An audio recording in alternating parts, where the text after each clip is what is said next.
let's start with your right. Is our green wing mahogany. As you can see, it's covered with a red orange. Her wings well, are blue and green. This white and the face wrapped in small red hairs. So Bannet's scientific name is Arcturus. So Bannet, say hi to everyone. Say hi. So understand naman Bannet, say hello.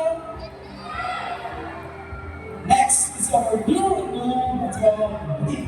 Our blue moon maternity simply touching the blues. Some yellow earrings and belly. Eyes and beak are solid black. So this bird can be found in Peru, Brazil, and Paraguay. But here in Cebu, siya ang three blue cross. Earlier doing basketball, but si blue and azul. So later, excellent segment. So golden scientific name is Carcara. Kasi ganun pa nga, ay si Golden Obama flex ang iyong wings. So flex wings, Golden. Flex wings, Golden. There you go. Ang malinis na si Golden sa iyong career.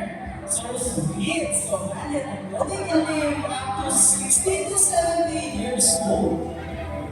So lastly, do you know that parrots are monogamous, meaning they can only live with one partner for their entire lifetime. Sana all.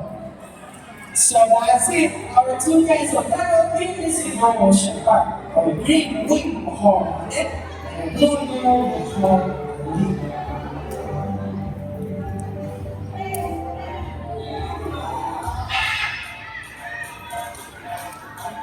So what was this name? It's a coaching.